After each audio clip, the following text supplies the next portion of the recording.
하나님의 말씀을 봅시다. 레위기 말씀 23장 15절에서 22절 세 번역으로 봅니다. 레위기 23장 15절에서 22절. 우리 말씀 좀 길지만 그래도 사모하는 마음으로 한 목소리를 읽겠습니다. 시작.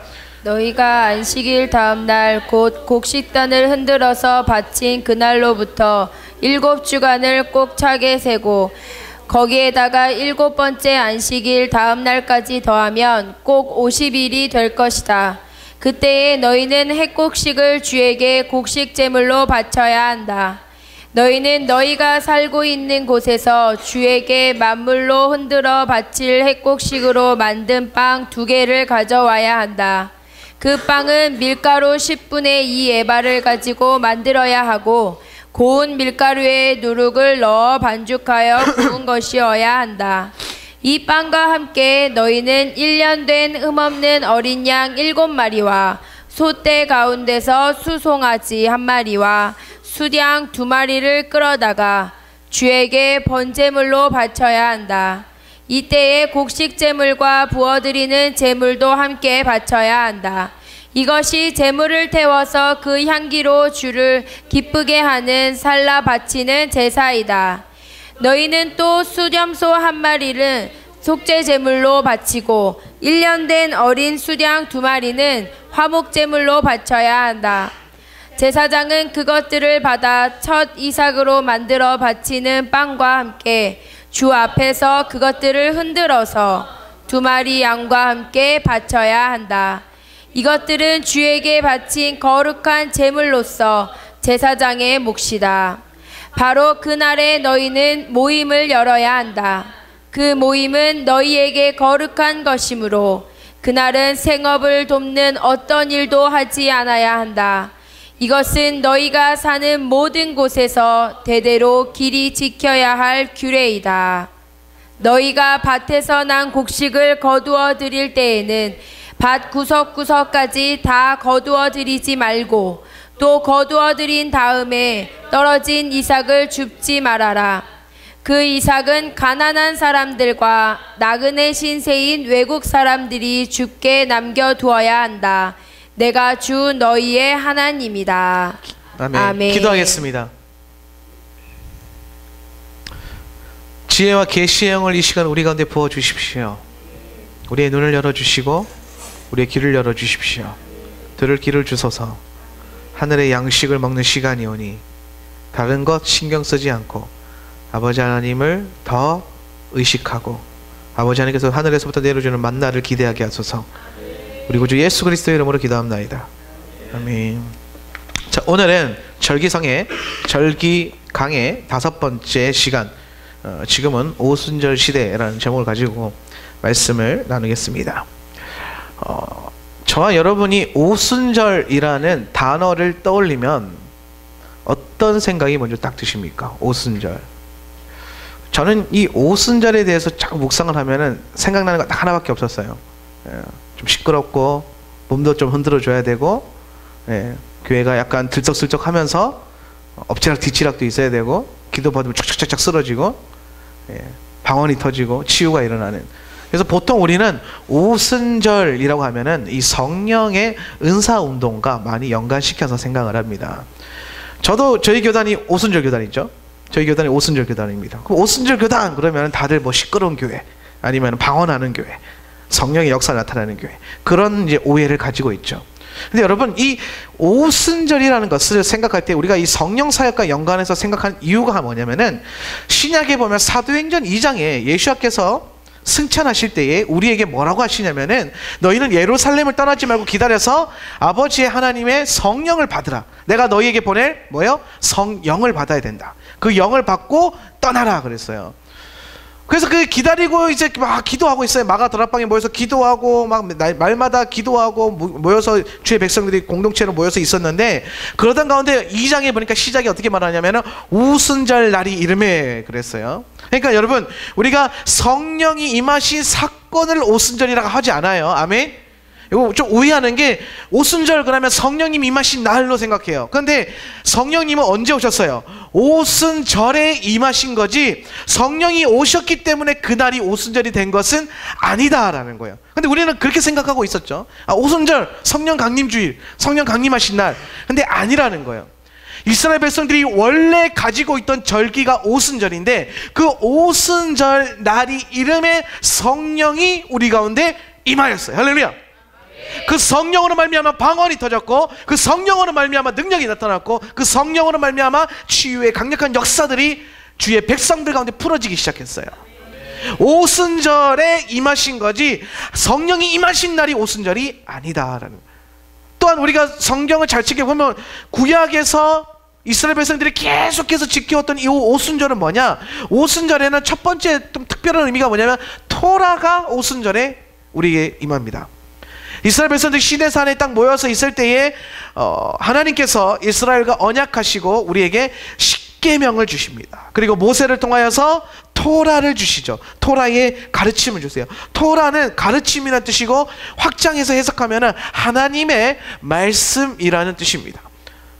오순절날 하나님이 우리에게 그분을 따르는 백성이 지켜야 될 말씀을 주셨어요. 그리고 오순절 1500년이 흐르고 난 다음 오순절에 성령을 보내주셨어요. 그러면 오순절에는 성령과 토라를 우리에게 주신 날이다. 이 오순절을 통하여서 성령과 토라를 주신 것은 분명한 하나님의 의도와 계획이 있다라는 거예요. 할렐루야. 우리가 유월절과 무교절과 초실절을 계속해서 살펴보면서 하나님이 우리에게 절기를 주신 데 목적이 있고 의도가 있다고 그랬어요. 그럼 하나님이 오순절을 우리에게 제정하시고 또한 오순절을 통해서 토라와 성령을 주신 목적이 뭐냐? 바로 오순절날 토라와 성령을 주신 목적은 하나님께서 마지막 때에 우리를 통해서 행하시고자 하는 영혼 추수와 연관이 있다라는 것입니다. 왜냐하면 이 오순절이요, 쉽게 설명하면은 추수감사주일 같은 거예요. 자, 이스라엘 백성들에게 있어서는 그들이 농작물을 경작할 때 두 번 경작하는데 첫 번째는 보리 경작을 해요. 그래서 보리의 수확을 가지고 하나님 앞에 흔들어 드린 제사가 초실절이에요. 그죠? 초실절 이해하시죠? 자, 다시 한번 절기 한번 훑어드릴게요. 6월절에 그리스도께서 죽으심을 예표하죠. 그래서 6월절에는 뭘 잡아요? 어린 양을 잡아요. 그리고 그 다음 날부터 무교절이 7일 동안 시작됩니다. 그리고 이 무교절은 특별히 하나님과 구별된, 세상과 구별되어서 하나님의 말씀만으로 충만해지는 삶을 의미하고, 또 이 무교절 1일째에는 하나님께서 거룩한 안식일로 선포하셨어요. 무교절 1일과 7일은 안식일인데 이 무교절 1일 동안 하나님이 땅에서 뭐예요? 예수와께서 안식하세요. 그리고 초실절, 모든 첫 열매의 첫 것을 하나님께 드리는 그 초실절에 우리의 부활의 첫 열매로 예수와께서 일어나셨어요. 그리고 난 다음에 오순절을 어떻게 쓰냐면 그 무교절부터 시작해서 7일을 7번, 그러니까 7, 7에 49일이 되죠. 그래서 그 49일째 되는 그 다음 날, 49일째가 안식일이니까 그 안식일 다음 날이 무슨 며칠째예요? 50일째란 말이에요. 그러니까 무슨 절? 오순절이라 그러는 거예요. 오순절. 50일째 되는 그 무교절 1일부터 시작해서 50일째 되는 그날이 오순절이고, 요때 기가 막히게 하나님이 뭘 주시냐면은 미래 추수의 열매를 주세요. 요때 우리는 미를 추수해서 하나님께 빵을 만들어서 또한 역시 흔들어서 드립니다. 왜 하나님께 곡식을 흔들어서 드리죠? 주신 것에 의해서 감사함으로 기뻐서 흔드는 거예요. 주님 감사합니다 하는 거예요. 할렐루야. 그러니까 여러분, 우리가 예배 때 하나님께 감사한다면 감사합니다 이래서는 안 돼요. 할렐루야. 감사합니다 돼야 돼요. 예, 그런 믿음이 있기를 원합니다. 예, 이 순복음 성도들은 몸을 좀 잘 흔들어줘야 돼요. 기도할 때도 그냥 가만히 있지 않고 앞뒤를 이렇게 흔들어주면서, 그죠? 그러니까 우리 주일학교 친구들이 기도하는데 우리 교회에 4살짜리 그 규빈이라는 아이가 있어요. 4살이에요. 말도 제대로 말은 잘하죠, 그죠? 예. 근데 그 꼬맹이가 기도하라 그러니까 기도할 때 갑자기 눈을 감고 몸을 이렇게 흔드는 거예요. 4살짜리가. 저걸 어디서 배웠을까 알아봤더니 정미신 집사님이 딱 앉혀놓고 기도할 때 쥐야 이 몸을 흔드니까 4살짜리가 기도할 때 몸을 흔들어야 되는 거구나, 쥐야 이렇게 흔드는 거예요. 그래서 어떻게 믿음의 본을 보이느냐가 중요해요. 예. 어른들이 맨날 예배당에 모여가지고 서로 싸우고 지지고 뽑고 그러면은 애들도 똑같이 배워요. 근데 어른들이 와서 기도하고 예배드리고 말씀 사모하고 금식하는 걸 보이기 시작하면은 다음 세대들이 그걸 보고 배워요. 할렐루야. 그 여러분은 믿음의 롤 모델로서 항상 자신을 점검해야 돼요. 예, 내가 얼마나 제대로 신앙생활을 하고 있는가.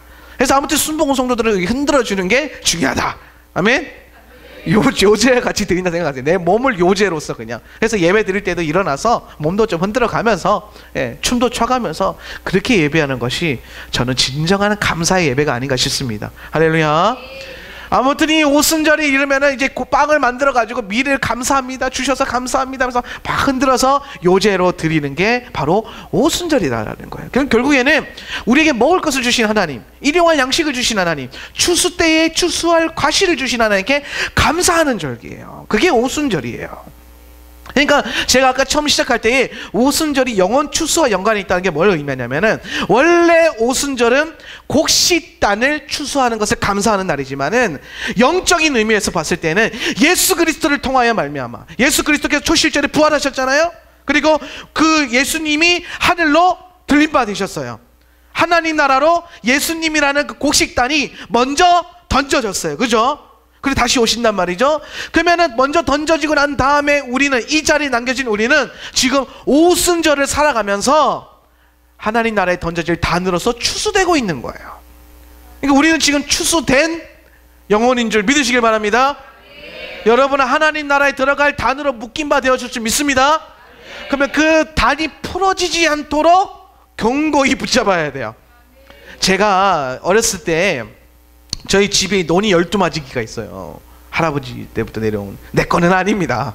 내 거면 얼마나 좋겠어요. 팔아서 교회 줄게. 근데 이제 뭐 제 거는 아니고 이제 저희 뭐 아버지 그리고 이제 뭐 할머니 이름으로 되어 있는데, 제가 어렸을 때 이 방학만 되면 이 할아버지 댁에 가서 농사일을 돕는 것을 좀 좋아했어요. 첫 번째는 아버지가 장손이고 제가 장남이고 제가 장손이기 때문에 당연히 의무적으로 가야 됐지만, 이게 좀 하다 보니까 재미가 있어요. 근데 이제 추수 때가 되면 지금은 이제 트랙터로 탁 몰고 가면은 저절로 동그랗게 돼가지고 탁 나오잖아요. 옛날에 그런 게 없었어요. 그래서 그냥 끈으로 하나하나 베어가지고 묶어야 되거든요. 근데 제가 이걸 묶다 보니까 허리도 아프고 힘들고 하니까 귀찮으니까 어떻게 했어요? 대충 묶었어요. 근데 이 묶은 거를요, 나중에 경운기에 실을 때 보통 던져서 치거든요. 쫙 던지면 위에서 쫙 받아서 탁 넣는단 말이에요. 쫙 올라가요. 막 할아버지가 탁 던지면 할머니가 쫙 받고 막 해서 탁 놓고, 나는 그거 보면서 와 잘한다. 그런데 저기서 뭔가 좀 부실해 보이는 곡식단이 가까이 다가오고 있어요. 제가 묶은 그 어설프게 묶은 곡식단이 왠지 불안해요. 그랬더니 할아버지가 딱 저거 쫙 올렸는데 공중에서 끈이 쫙 풀리면서 곡식단이 팍, 서프라이즈. 근데 할아버지가 머리에 뿔이 팍, 너희 무식해. 단단히 묶지 않으면 풀려요. 단단히 묶여 있지 않으면 풀립니다. 성령과 말씀으로 단단히 여러분이 묶여 있지 않으면 여러분의 인생이 풀려버려요. 하나님 나라에 멋지게 딱 들어가야, 던져져야 될 그 단이 공중에서 풀려져 버려요. 그렇게 된 것들은요, 물론 그때는 아까워서 주워 담지만은 그 중에 꼭 보면은 미처 주지 못한 떨어진 싹이 있어요. 그것은 어떻게 돼요? 폐기 돼 버려요. 추수되지 못해요. 여러분, 우리가 구원받았지만 이 구원이 영원한 것이 아닙니다. 우리는 구원받았지만, 영생을 누리고 있지만, 성령께서 하나 되는 말씀과 성령의 그 끈으로 삼겹줄로 우리를 묶어 주셨지만, 내가 이것을 꼭 붙들고 하나님 나라 바라보면서 가지 않으면, 이걸 놔버리면 마귀가 와서 그걸 쫙 풀어버려요. 그럼 이 땅 가운데 그냥 흩어져 떨어지는, 마지막 때에 불살라 떨어질 단으로 묶임받을 것입니다. 사랑하는 성도 여러분, 오순절은 바로 이런 시즌이에요. 바로 우리가 우리 영혼 역시 하나님 나라에 들어가기 위해서 추수되어서 단단히 묶이는 시즌이고, 또한 믿지 않는 영혼들 또한 단단히 추수해서 묶어야 되는 시즌인 줄 믿으시기 바랍니다. 그렇기 때문에 오순절을 살고 있는 교회와 성도들은, 먼저 묶임받은 성도들은 뭘 해야 되냐면은, 주님이 지금 전 열방을 다니면서 뭐 하고 계세요? 추수하고 계세요. 추수하는 천사들을 보내셔가지고 추수의 낫을 들고 영혼을 하나씩 다 추수하고 있어요. 그 교회는 뭐 해야 됩니까? 그 주님의 추수 사역에 동참해야 되는 줄 믿으시길 바랍니다. 하나님 나라의 그 역사하심에 우리가 동참해야 돼요. 하나님 나라가 확장되는 것에 동참해야 되고, 영혼들이 추수되는 그 사역에 우리가 동참해야 됩니다. 말씀으로 영혼을 살려야 됩니다. 성령과 동역함으로 말미암아 우리가 영혼들을 살려내야 됩니다. 오순절 날에 하나님께서 말씀과 성령을 주신 이유는 바로 영혼을 추수하는 이 시즌에 말씀과 성령을 통하여서 영혼을 추수하라는 하나님의 계시인 줄 믿으시길 바랍니다. 여러분이 하나님의 말씀대로 산다면 영혼들이 반응하기 시작할 것입니다. 이 시대 한국에 얼마나 많은 교회가 있습니까? 이 땅에 교회가 홍수와 같이, 홍수 같다 그랬어요. 어제 제가 미국에 있던 어떤 집사님과 함께 잠깐 메시지를 나눴는데, 그분이 한국에 있는 잘 아는 지인이 이제 교회를 찾고 있나 봐요. 그래서 좋은 교회 하나 소개시켜 주세요. 서울에 교회 얼마나 많아요. 좋은 교회, 말씀이 깨어있는 교회, 메시아닉이 열려있고 샤밧이 열려있으면 더 좋은 교회 한 군데만 추천해 주세요. 그런데 생각이 안 나요. 인터넷 검색을 했는데 나오지를 않아요. 분명히 비행기 타고 서울 위에 그 항공에서 쫙 내려다보면은 공동묘지처럼 시뻘건 십자가가 다다다다다닥 서 있는데, 심하게는 한 건물 안에 1층은 장로교, 2층은 침례교, 3층은 순복음교회, 그런 건물들도 있는데 그 영혼이 어디 교회로 가야 될지 인도해 줄 만한, 추천해 줄 만한 교회가 없다. 교회가 홍수예요. 그런데 여러분 그거 아시죠? 홍수가 되면 물난리가 나요. 근데 정작 뭐가 없어요? 마실 물이 없어요. 이 땅에 교회가 너무 많아요. 교회가 정말 하나님께서 이 한국 땅을 축복해 주셔서 수많은 교회들이 있지만, 제가 자신 있게 저 교회는 샤밧이 부러져 있고, 저 교회는 말씀대로 양육하고, 저 교회는 복음주의다 라고 추천해 줄 만한 교회가 없어요. 이게 지금 우리 시즌이에요. 왜 교회가 지금 이런 처참한 꼴을 면치 못하고 있느냐? 이유는 하나예요. 교회는 많은데, 목사들도 많고, 교회 건물도 많고, 성도도 많아요. 그런데 말씀대로 사는 성도가 없어요. 말씀대로 가르치는 목사가 없고, 말씀대로 행하라고 가르치는 교회가 없으니까 추천해 줄 만한 교회가 없고, 마지막 때에 하나님께서 주목하시는 교회가 점점 없더라라는 거예요. 한국 땅에 한국 기독교가 욕을 먹기 시작한 지 10년이 가까이 돼가요. 매스컴에 오르락내리락 하면서, 믿지 않는 자들의 입에서 오르락내리락 하면서 예수님의 이름이 핍박을 당하는 것이 아니라 예수와의 이름이 조롱당하고 있어요. 근데 그 조롱 앞에서 우리가 한국교회 성도들이 뭐라 제대로 할 말이 없어요. 왜? 그들이 와서 이렇게 말합니다. 너 말씀대로 살아? 율법 지켜? 계명 지켜? 네 이웃을 내 몸과 같이 사랑했어? 안 했거든요. 근데 무슨 교회야? 교회의 연약함이 여기서 나타나요. 돈이 없어서 약한 게 아니에요. 건물이 없어서 약한 게 아니에요. 말씀이 없어요. 일주일에 한 번씩 와서 예배당에 앉아가지고 설교는 들어요. 근데 어떻게 살아야 할 바를 몰라요. 말씀대로 행할 줄을 몰라요. 그러니까 교회가 어떻게 됩니까? 약해져요. 교회 안에 말씀이 사라지니까 뭐가 없어져요? 능력이 사라져요. 할렐루야. 여러분은 그런 성도가 되지 않기를 바랍니다. 저는 이 무지개 언약교회가 작지만 능력이 있는 교회를 계속해서 제가 선포하는 이유는, 하나님의 능력은, 능력 있는 교회라는 것은 교회의 크기와 사이즈에서 오는 게 아니기 때문이에요. 정말 능력 있는 교회는 단 한 성도가 있더라도 그가 하나님 말씀 때문에 억울할 줄도 알고, 하나님 말씀 때문에 손해볼 줄도 알고, 하나님 말씀 때문에 엎어질 줄도 아는 자, 참을 줄 아는 자, 내 인생의 성공을 위해서, 내 인생의 내 자아 실현을 위해서 예수 그리스도를 믿고 이용하는 성도가 아니라, 내가 하고 싶은 것이 있을 때 할지라도 말씀을 만났기 때문에, 내가 예수님 만났기 때문에 다 포기하고 말씀 앞에 엎드릴 줄 아는 자, 그리고 예수님 한 분만으로 만족할 줄 아는 자. 하박국 선지자의 고백처럼 외양간에 송아지가 없고 우리의 양들이 없고 밭에 소출이 없고 포도나무에 열매가 없을지라도 나는 여호와 하나님 한 분만으로 즐거워하며 만족하리라는 그 메시지와 그 고백이 있다면은 그 교회는 능력 있는 교회예요.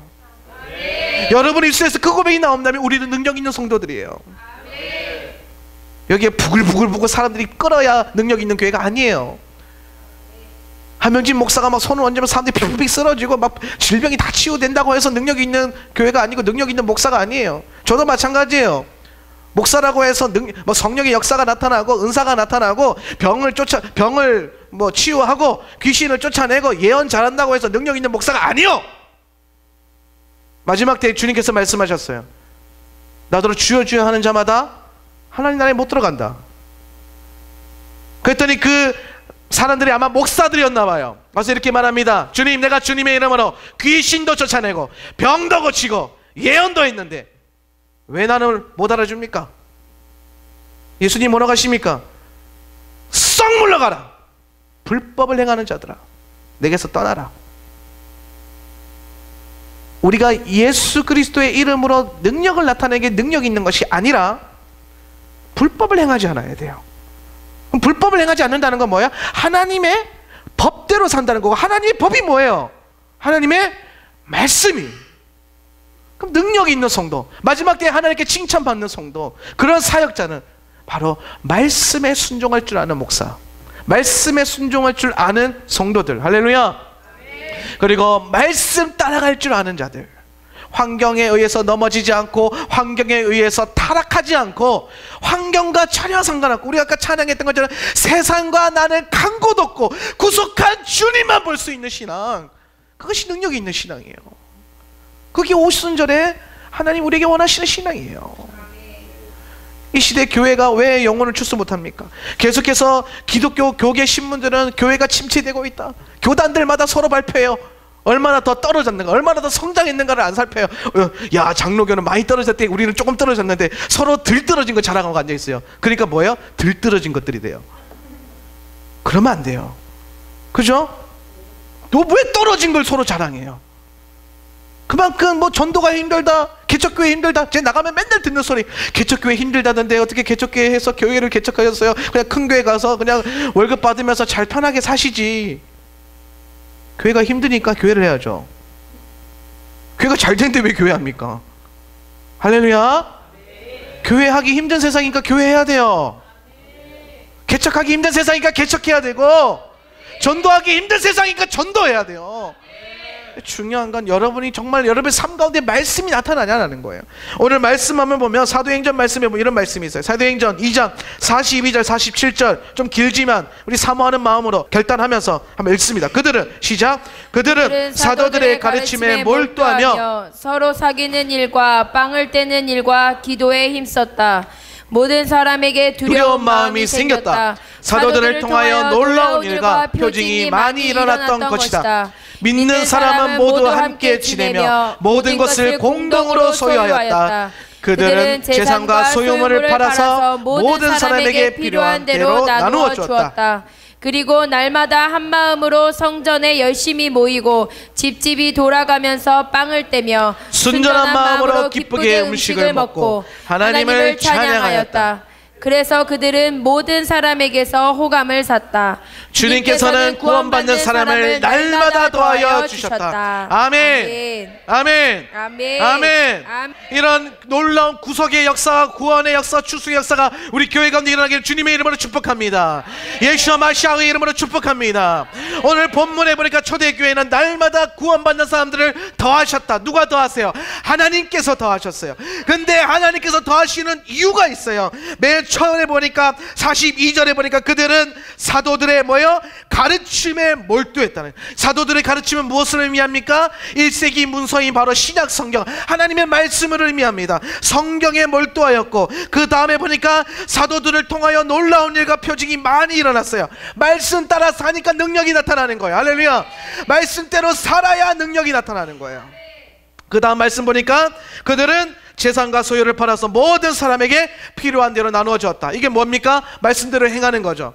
들은 바대로 그냥 듣고 지나치는 게 아니라 들은 바대로 행했다라는 거예요. 말씀을 행하는 삶을 살았다라는 거예요. 하나님은 절대로 성도 개인 한 사람 한 사람이 잘 먹고 잘 살기를 원치 않아요. 공동체가 더불어 잘 되기를 원합니다.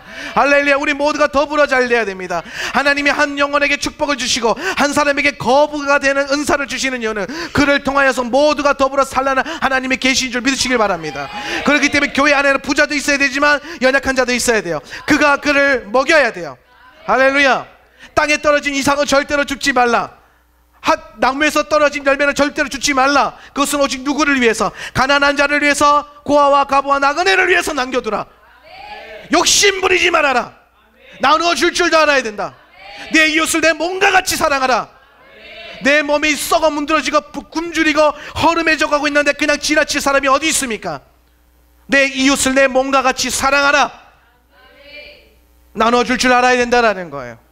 도울 줄 알아야 된다라는 거예요. 그게 공동체고 그게 교회고 그게 하나님 나라의 백성이요. 그것이 우리의 부르심이에요. 그게 나의 부르심이에요. 그랬더니 그 다음에 보니까 그래서 그들은 성도들이죠. 뭘 샀다? 모든 사람에게서 호감을 샀다. 오늘날 교회와 너무나 다른 모습입니다. 오늘날 교회는 모든 사람이 교회를 의심해요. 모든 사람들이, 믿지 않는 사람들이 교회를 비판해요. 예수쟁이나 예수 안 믿는 사람이나 똑같더라. 에이, 목사나 나나 뭐 똑같아. 근데 초대교회는 뭐라고 고백합니까? 그래서 그들은 모든 사람에게서 호감을 샀다. 그래서 그러죠. 그래서 어떻게 했기 때문에? 말씀대로 살았기 때문에, 그들이 가르치는 대로 들은 바대로 살 줄 알았기 때문에 세상 사람들이 그들을 호감적으로 여기더라. 좋아하더라. 내가 교회는 안 가도 교회 하면은 뭐야? 좋은 곳. 좋은 곳. 목사들이 맨날 헌금 횡령하고 성도들이 맨날 교회 가지고 싸우고, 그러니까 교회 하면은 맨날 돈 가지고 장난치는 데인 줄 알고 쌈박질 하는 데인 줄 알고. 아니에요. 교회가 뭐예요? 하나님이 살아계신 곳이에요. 그 살아계신 하나님과 함께 우리의 영과 혼과 육을 다하여 하나님을 예배하는 장소예요. 근데 교회가, 오늘날 교회가 너무 연약해요. 왜? 말씀대로 살지 않아서 그래요. 다른 거 다 중요하지 않아요. 여러분 한 사람 한 사람이 하나님 말씀대로 순종하면 돼요. 뭐 거창한 일 할 필요도 없어요. 하루하루를 살아갈 때에 한 절 한 절 말씀을 여러분이 살아내시기만 하면 돼요. 그러면은 주님이, 그러면 사람들이 여러분의 삶에 반응할 것이에요. 예전에 관계전도라는 게 있죠. 좋은 관계 맺어서 사람들에게 예수 그리스도에 대한, 교회에 대한 좋은 인상을 줘서 전도해라. 근데 그거는요, 관계전도에 있어서 가장 중요한 거는 내가 진짜로 말씀대로 사는 거예요. 내가 사람들 보는 앞에서만 내가 관계전도 해야 되니까 열받지만은 웃으면서 할렐루야. 네, 좀 화가 나지만, 짜증 나지만은 그래도 짜증나는 인간아 괜찮아, 이렇게 하라는 게 아니에요. 진짜 전심으로 말씀대로 살 줄 알아야 사람들이 말씀을 따르는 백성들에게 호감을 느껴요.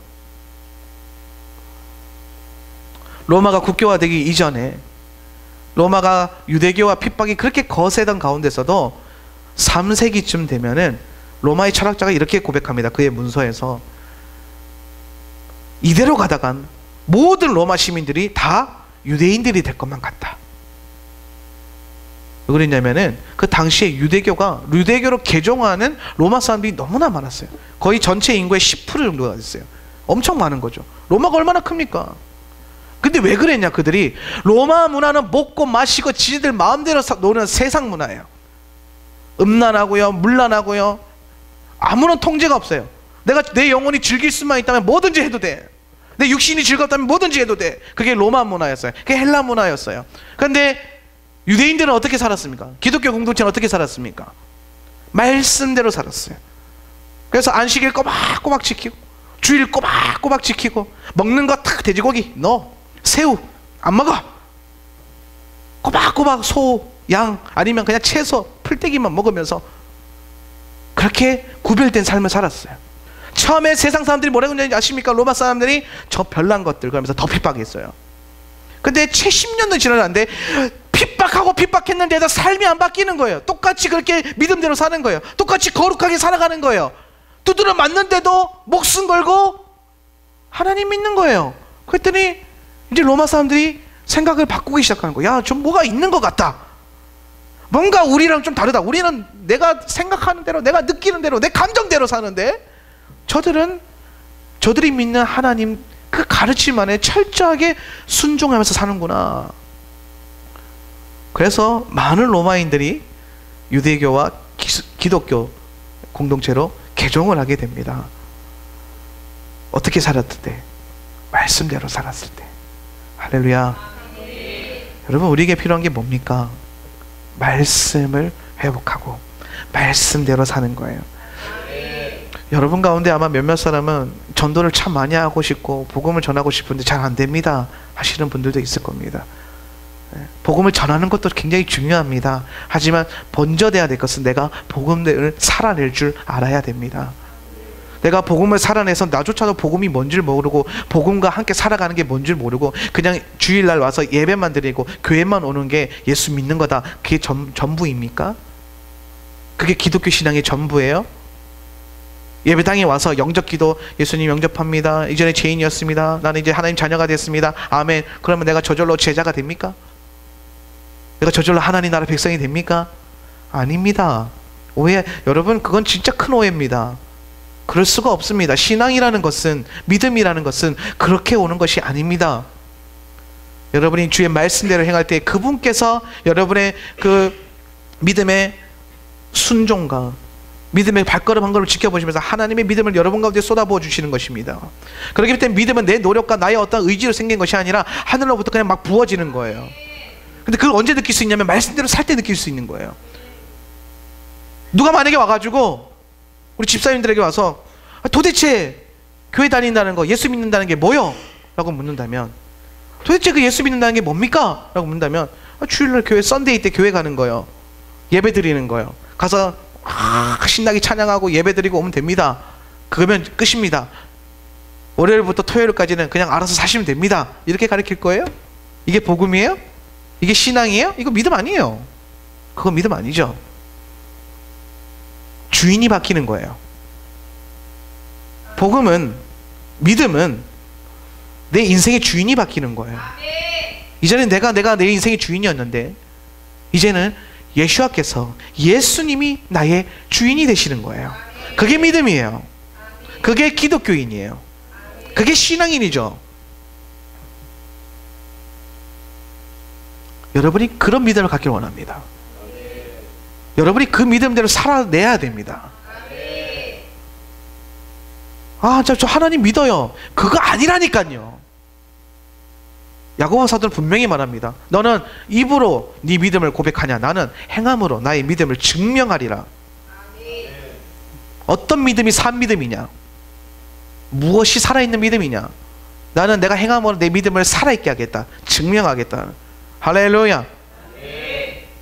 그 믿음이 여러분 안에 있어야 됩니다. 오순절에 하나님 우리에게 말씀, 토라를 주셨어요. 그 이유는 너희가 토라대로 행하며 살 때에 수많은 믿지 않는 영혼들이 너로 인해서 네가 말씀대로 행하는 그 삶을 통해서 추수될 것이다. 그러니까 전도야 뭐 지혜로 말로 하는 거 아니거든요. 여러분이 복음을 많이 알고 성경 지식 많이 한다고 영혼 추수 잘 되는 거 아니에요. 여러분이 몰라서 복음 못 전하는 거 절대로 아니에요. 내가 예수님 설명 잘 못해가지고 복음 못 전하는 게 아니에요. 내가 교회에 대해서 잘 모르고 성경에 대해서 잘 모르기 때문에 내가 전도하는데 사람들이 교회에 뭐라 그래야 되나, 이거 낚시로 치면 안 걸리는 게 아니에요. 영혼이 이렇게 다 안 낚이는 게 아니에요. 문제는 여러분이 모르는 게 문제가 아니라 여러분이 살지 않는 게 문제예요. 내가 살아내지 않고 있는 게 문제예요. 여러분이 말씀대로 살기 시작하면은 사람들이 그 삶에 반응하기 시작합니다. 두 번째로 성령은 오순절에 임하신 그 성령을 통하여서 우리는 영혼을 추수하게 될 것인데, 오순절에 성령을 보낼 수 있는 이유가 있어요. 역시 마찬가지입니다. 성령님과 동행함으로 말미암아 우리는 영혼들을 추수하게 될 것이라는 것입니다. 여러분이 성령님과 동행한다라는 것은, 이 전도라는 것은 참, 영혼 추수라는 건 참 재미있는데, 사도 바울이 분명히 이렇게 고백합니다. 지혜의 말이 아닌 전도에 미련한 것으로 내가 복음을 전하겠다 그랬어요. 실제로 사도 바울은 정말 지혜로운 말로는 복음의 열매를 잘 못 맺습니다. 사도 바울은 논쟁 참 좋아하거든요. 변론하고 쟁론하는 거 참 좋아. 그래서 사도행전에 보면 안식일마다 회당에 가서 논쟁하고, 쉽게 설명하면 안식일마다 회당 가서 랍비들이랑 싸운 거예요. 예수와가 하나님이다, 예수님이 하나님이다, 아니다, 이 참남하다. 그러면 바울이 막 가지고 있는 지식으로 막, 그래서 랍비가 구원됐더라는 구절 찾아본 적 있습니까? 유대인들이 구원을 얻더라, 없죠. 전도는 바울은 거기 전도하러 들어간 게 아니에요. 복음을 알리러 들어간 거고, 예수 그리스도를 증명하러 들어간 거예요. 논쟁으로, 지혜로 말로 했죠. 근데 영혼이 추수가 안 되더라는 거예요. 이기긴 이겼어요. 사도 바울만큼 탁월한 율법학자가 별로 없거든요. 그 당시에 엄청난 율법학자였어요. 바리새인 중에 바리새인 중이에요. 그는 힐렐이라고 불리는 엄청난 랍비의 제자인, 그 수제자인 가말리엘의 문화생이었어요. 가말리엘 역시 당대 최고의 학자였어요. 사도 바울이 얼마나 똑똑했을까? 여러분 치고 싶으면 한명진 목사가 앞에 서 있는데 하버드 박사 출신이다라고 생각해 보세요. 이게 어마무시하게 다가오겠죠. 그거보다 더 위대한 사람이에요, 사도 바울이. 근데 그가 하는 말이 뭐냐면, 자기가 학식도 있고 지혜가 있는데 그걸로는 영혼 추수가 안 되더라라는 거예요. 전도에 미련한 것으로 해야 된다. 근데 왜 전도에 미련한 것은 먹히고 지혜로운 말은 안 먹히느냐? 이게 지혜로운 말이라는 것은 결국에는 학식을 의미하는 건데, 똑똑한 학식이에요. 근데 이 학식적인 것과 지식적인 것에는요, 성령이 역사를 안 해요. 쉽게 설명하면은, 성령이 역사하시지 않는 지식은요, 헛된 거예요. 그거에 반응 안 해요. 똑같이 지식으로 하더라도 거기 성령님이 역사하기 시작하면은 그 지식으로 인해서 영혼들이 반응하게 됩니다. 중요한 거는 지식이 아니라 뭐에 있는 거예요? 성령님의 감동하심에 있는 거예요.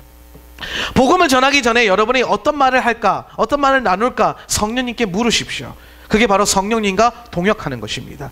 여러분이 하는 것이 아니죠. 저는 지금 제가 설교를요, 이마에 열심히 준비해요.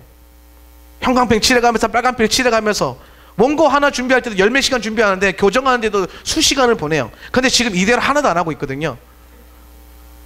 그 이유인 즉슨 하나예요. 여기서 강단에서 선포되는 말씀은 내가 잘 준비한 지혜로운 말로 전하는 게 아니라, 지금 이 시간에 나를 세워주신, 지금 나를 쓰시고 계신 성령님이 원하시는 대로 말을 전해야 돼요. 그러면은 영혼들이 반응하는 거죠. 지금 여러분이 반응하고 있다라고 저는 믿습니다. 성령님의 가장 첫 번째 된 사역이 바로 예수 그리스도를 인정하게끔 하는 거예요. 나가서 복음을 전해보신 분들은 알 거예요. 똑같이 복음 전했는데 어떤 사람은 예수님을 믿고 어떤 사람은 안 믿어요. 그 차이가 뭐냐? 여러분이 입술에 어떠한 우둔함이 아니라 바로 성령님이 역사하셨는가 안 하셨는가예요. 제가 예전에 중원 CMC라고 하는 어떤 단체에 훈련을 받으러 간 적이 있어요. 그분은 이제 십자가의 길이라고 하는 어떤 프로그램을 만들어내신 분인데, 거기 훈련을 받으러 제가 갔어요. 한 10년 된 것 같은데. 근데 거기 갔더니 그 목사님이 전도 훈련을 하루 딱 강의하는데, 전도하기 전에 100% 전도가 되는 비법이 있다라는 거. 그래서 와, 100% 전도가 된다니. 한 번도 실패한 적이 없대요, 그 교회는. 그래서 여러분 좀 기대가 되십니까? 100% 된대요. 그게 뭡니까? 가만히 듣고 있었어요. 요령은 그거야. 한 달 동안 그 집 앞에 대문에 가서 계속 기도하는 거예요.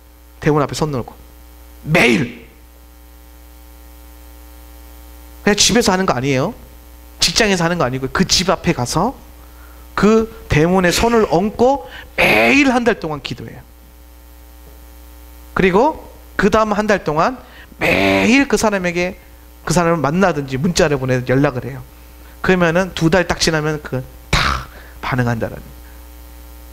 제가 그때 들을 때는 에이 뭐 그러면 다 그렇겠지라고 했는데 여기 좀 제가 지금에 와서 생각해 보면 굉장히 놀라운 영적인 원리가 있어요.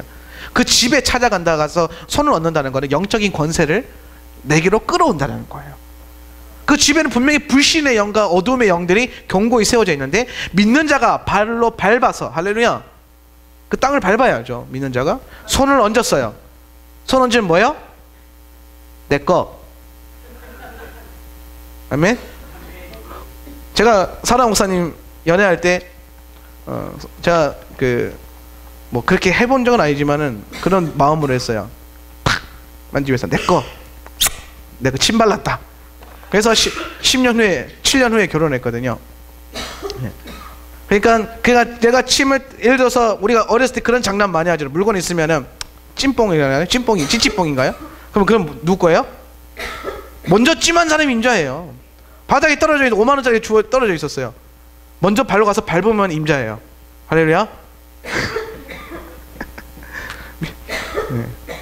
집도 마찬가지예요. 전도도 마찬가지인 거예요. 그 집에 가서 내가 손을 얻는다는 것은 이 영혼을 하나님 내게 주십시오. 이거 내 겁니다. 이거 내 겁니다. 한 달 동안 찜뽕하는 거예요.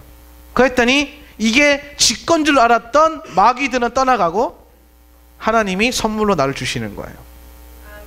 그래서 그것만으로는 안 된다는 거예요. 또 교제하면서 교회를 이끌어야 된다. 그러면은 100% 믿게 된다. 써보시기 바랍니다. 지난 몇 년간 내가 전도의 열매가 하나도 없다. 그러면 지금부터 시작하면 올해가 지나기 전에 적어도 한 3명, 4명은 전도가 되겠네요. 좋겠죠?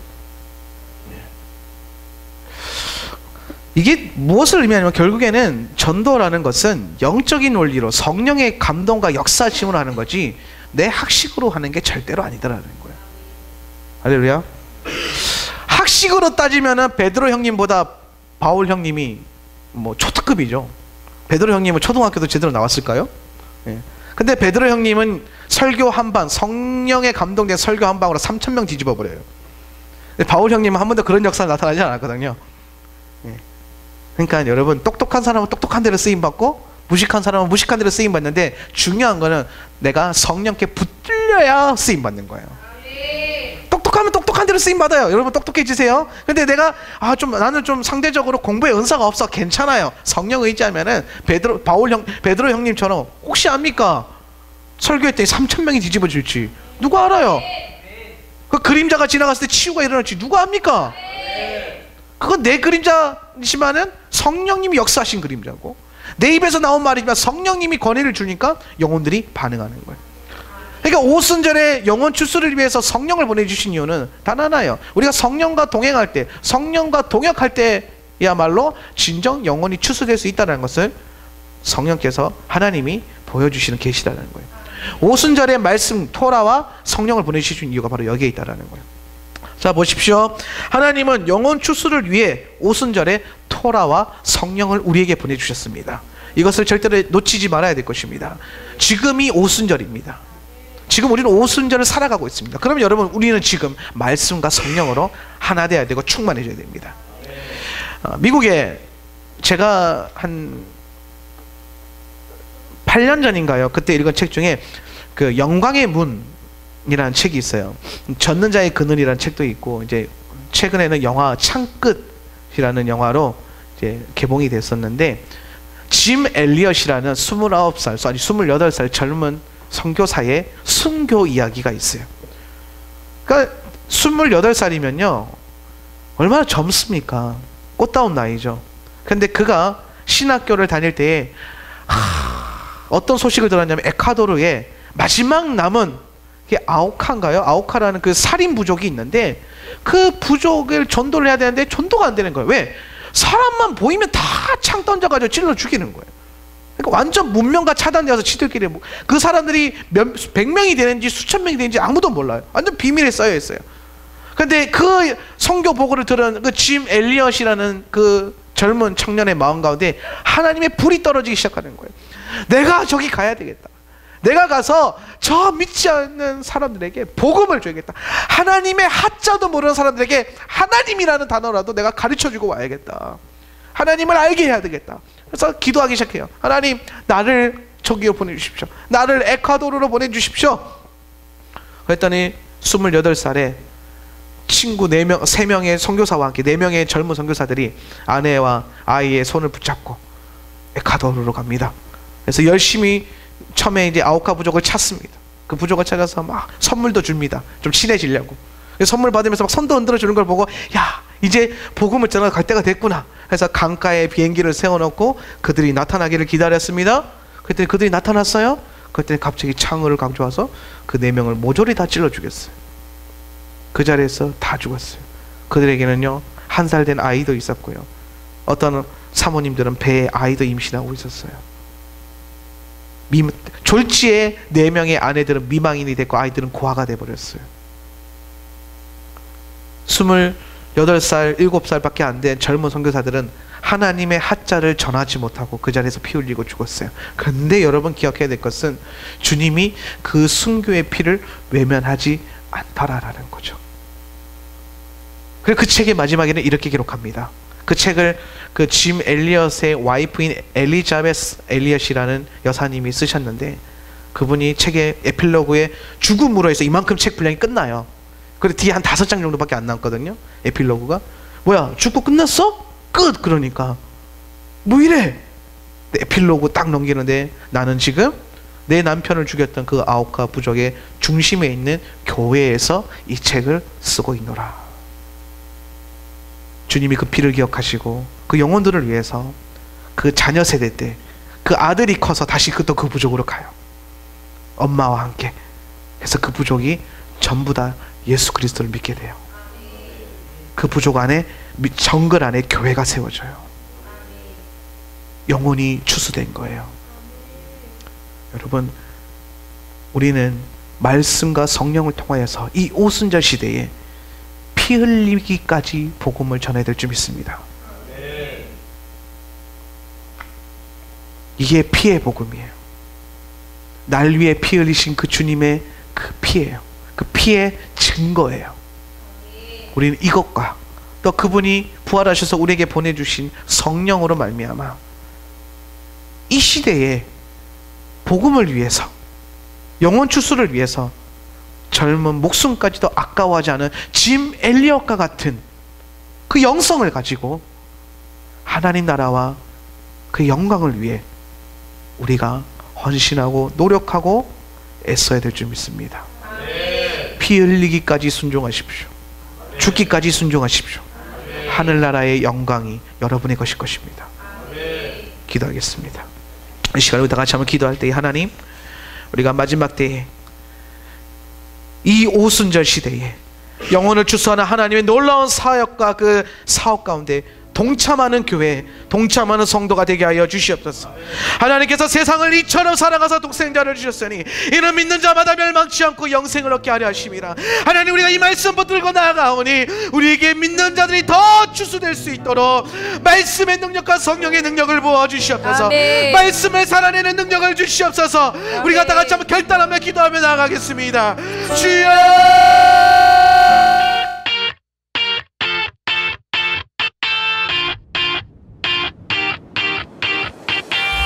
Raindrops rolling off my brim.